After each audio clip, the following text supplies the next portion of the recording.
Welcome to Macbeth, the play so infamous for its dark tone and violence that for much of its history people refused to call it by its proper name, referring to it simply as the Scottish play. And yet, despite all its darkness, it is a play that is in some ways less troubling, ultimately more affirming about humankind's capacity for remorse than many others of Shakespeare's plays. A play that, despite all the blood, gore and dark magic it contains, sees the world in the clear light of a greater moral order that is almost certainly lacking in some of Shakespeare's other great tragedies, like Othello, King Lear or Hamlet. Act 1, Scene 1. Enter 3 witches. Notice we have no idea yet about a battle, about Macbeth, nor even that we are in Scotland, nor even the time. For remember, Macbeth is a play set hundreds of years before even Shakespeare's day. The audience would have noticed them immediately as witches. Sets were primitive in those days, but costumes were not, and the fact that the actors were men would probably have contributed to the audience's sense of unpleasantness at these creatures, at these 3 hunched figures as they shuffled onto the stage in the opening scene.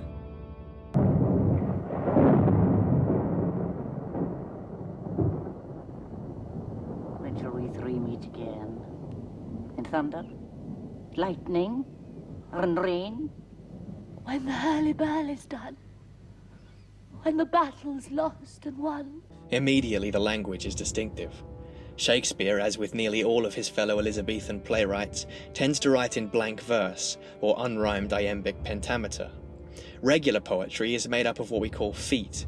These are recurring patterns of stressed and unstressed syllables. An iamb is an unstressed syllable followed by a stressed one, making the sound da-dum, as in awake or because.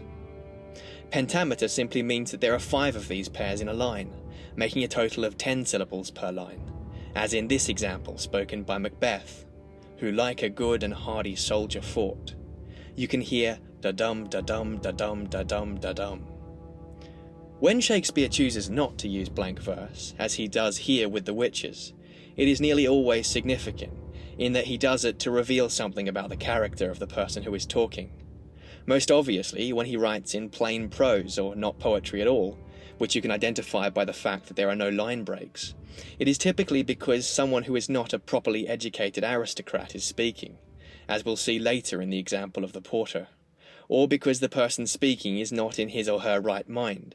For example, Hamlet, who normally speaks in beautiful blank verse, uses prose during his moments of insanity. But here with the witches we have a totally different kind of poetry. When shall we 3 meet again? Instead of iambic verse, which is made up of unstressed and then stressed pairs of syllables, this is what we call trochaic verse, made up of pairs of trochees rather than iambs, which are pairs of stressed then unstressed syllables. This may not sound like a big change, but it makes the poetry completely different. Each line begins with a stressed syllable rather than an unstressed one, which gives it this kind of sing-song bouncing sound. In fact, this sort of poetry is incredibly common in nursery rhymes and children's poems, as you might remember in the nursery rhyme, Peter, Peter, pumpkin eater, had a wife and couldn't keep her. This is highly significant for the witches.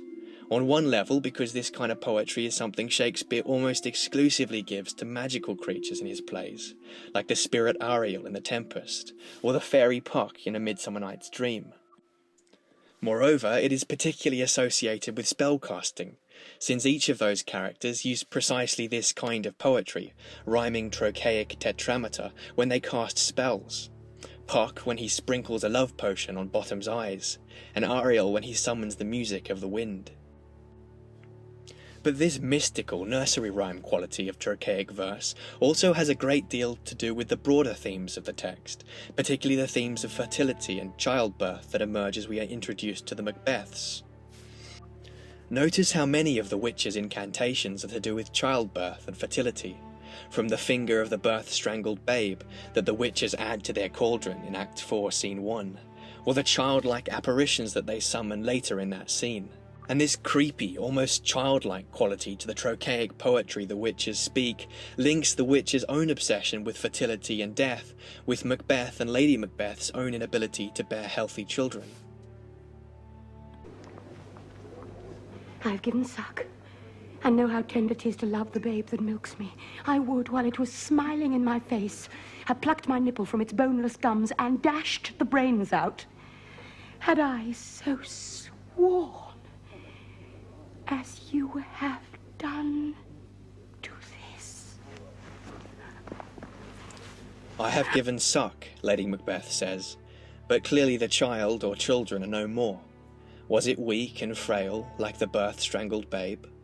Lacking children, Macbeth and his wife turn to ambition and greed to fill that vacuum in their lives. Lady Macbeth especially, for what else does she have in this world at this time? Ambition becomes for her a new kind of fertility, embodied in the perverse fertility of the witches, their magic a substitute for the fertility that she and her husband lack. In light of this, the infantile, nursery rhyme quality of the witches' poetry in Act 1, Scene 1 takes on an almost mocking quality, taunting Macbeth over his lack of an heir, for even if he does become king, he has not the children that Banquo does to ensure the continuation of his line. This play is characterized by reversals. Childbirth, an unconditional good, becomes evil. The creation of life becomes associated with death. The battle is at once lost and won. All of these reversals are characteristic of the witch's presence in the world, and of Macbeth's when he succumbs to their influence. Notice the grammar of the final lines. I come, Graymalkin. Paddock calls. Anon. Fair is foul, and foul is fair. Hover through the fog and fill the air.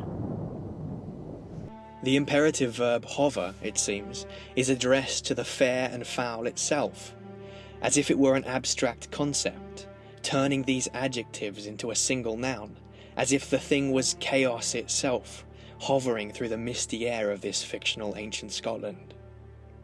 As it is repeated, we see that this fair is foul is not simply a description, but a presence itself, an agent, an influence on Macbeth, leading to the fundamental question of this play, the question of destiny, ultimately of why the witches choose Macbeth.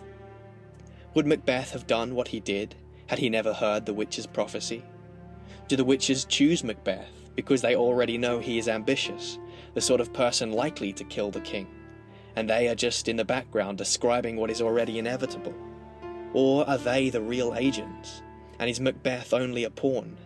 In which case his tragic flaw is not so much ambition, but a kind of cowardice, an inability to resist the influences of evil, the idea planted in him by the witches, and the urgings of his wife. Is Macbeth only an unfortunate man caught up in the movements of a bigger destiny? Or is he the agent of chaos himself, who introduces disorder into this otherwise peaceful world?